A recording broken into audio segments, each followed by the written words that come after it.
Hey guys, this is Valentina Palladino for Ars Technica, and today I'm here with a new Android tablet. This is the Samsung Galaxy Tab S3. So this is the newer model of the Tab S2, which came out about 2 years ago. So this is just another attempt by Samsung to make a really good, well-performing, all-purpose Android tablet that's on the higher end. This is $600 for the Wi-Fi version that I have here, and Samsung definitely made some improvements when compared to the Tab S2, so I spent a little bit of time with this device to kind of see if those improvements are worth spending $600 on an Android tablet. So let's start with some of the good things about the Tab S3. One really good thing is the design. Samsung still managed to keep this tablet really light and very premium feeling and looking. The Tab S2 had this kind of like matte, black, plasticky type of back, but this one now has a glass back, comes in a black and this silver version, and you can see it does pick up some fingerprints. The black version that I did spend a little bit of time with when I met with Samsung picks up fingerprints a little bit more than this one, I would say, but it is a really nice tablet. It's very light. You'll be able to easily bring it around with you and basically not feel it. It has the same metal rim as the Tab S2, and this one actually has an HDR ready display. So whenever you're watching a high quality video or looking at photos, the contrast will be better and you'll see richer blacks, things like that. And it's a nice feature to have, especially if you are going to be using this to watch a lot of video, which I assume a lot of people might do with their tablets, watch stream Netflix or YouTube, things like that. So those small improvements definitely make the design a big factor for why you would choose this model over something like the Tab S2.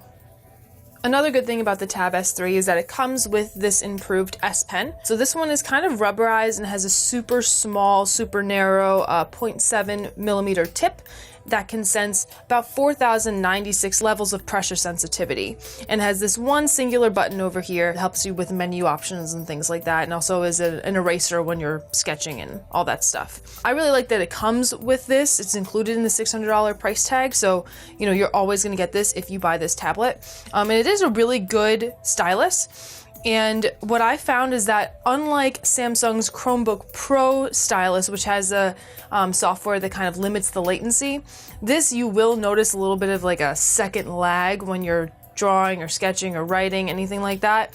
But it's not super noticeable. It's just not as good as the S Pen that is included in the Chromebook Pro. What I really like about this S Pen is that it comes with these air commands, and it can also sense, the tablet itself can sense when the pen tip is hovering over it. So you'll see this little kind of air command icon pop up, and you can just choose from a selection of things like viewing all notes, making a new note. You can do a screenshot of the screen that you have and write over it so you can make notes really easily.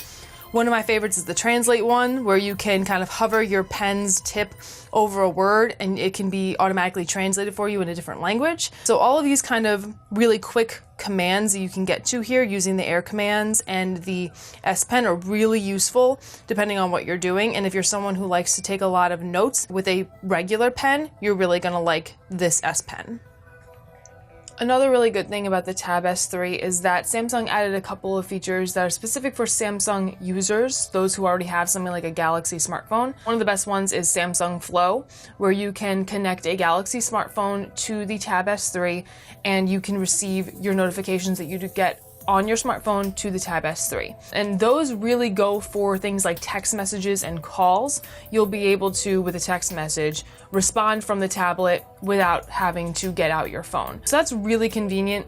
It's very similar to something you can do, like the continuity features that you'd see on a Mac and an iOS device. So if somebody already has a Galaxy smartphone, this would be really easy for them to kind of connect both devices and have all their text and call notifications in the same place, whatever device they might be using. It'll only really be useful for phone-specific notifications like text messages because, you know, if you sign into your Google account and the same Google account on your smartphone, your Galaxy smartphone, you're gonna get those notifications on both devices anyway because they're both signed in to the same Google account. So it really is only useful for things like text messages and calls. So now onto the not so good things about the Tab S3. This one has a fingerprint sensor and the Tab S2 also had one, but we have kind of the same issue with it that we did with the Tab S2. So when I try to use it, a lot of the time it'll ask me to do it again. It'll say that there's no match, even though I've scanned my fingerprint using the setup process many times.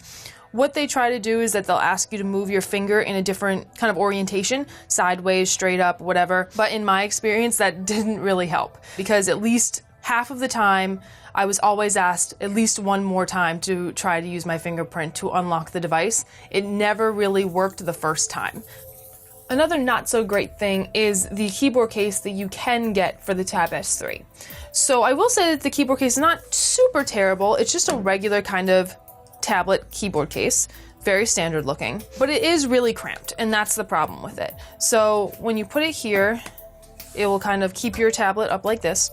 And then let's say we go into something like Chrome. My experience is that it is decent to type on, but it's still a tablet keyboard. It's not the best. It's not super comfortable to type on. What I found is that the keys of the letters themselves are not that bad, but when you start to get to the numbers here and the kind of symbols, these are super small. They're almost half the size of the letter keys. And the backspace key is also really, really small.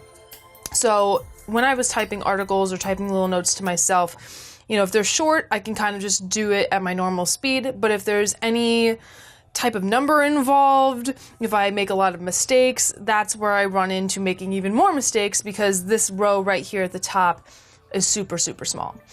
And there's the fact that the keyboard is an additional cost. It's $130 if you want the keyboard. So like we mentioned before, you will get the S Pen when you buy the Tab S3, but you will not get the keyboard. You have to pay an extra $130 for that. One, I guess, good thing about the keyboard is that when you lift it up here, you have a space to hold the S Pen. And this actually came as a stick-on. This piece right here had an adhesive on the back, and you could stick it here in this kind of little indentation if you wanted a space for the S Pen. I really wish the tablet itself had like a space for the S Pen or was magnetic where it could, you know, hold the S Pen somehow, but it does not. So if you want to keep the S Pen around and know where it is all the time, you will kind of have to get the keyboard.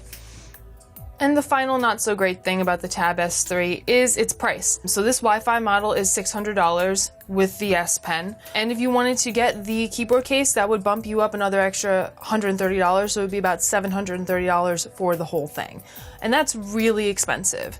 Expensive Android tablets are a hard sell.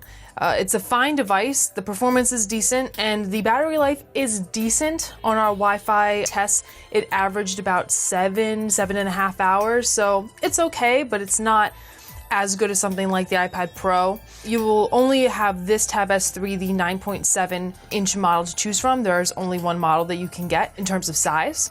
So it just depends on if you really want an Android tablet that is your primary tablet. And I think that those who already have a Galaxy smartphone would really benefit from the few Samsung specific features on this. And the S Pen, like I mentioned before, is pretty good to use, and I like a lot of the Air Command features, but it's the fact that it's $600 that's really kind of keeping me from wanting to purchase it, because it's very expensive for what it is.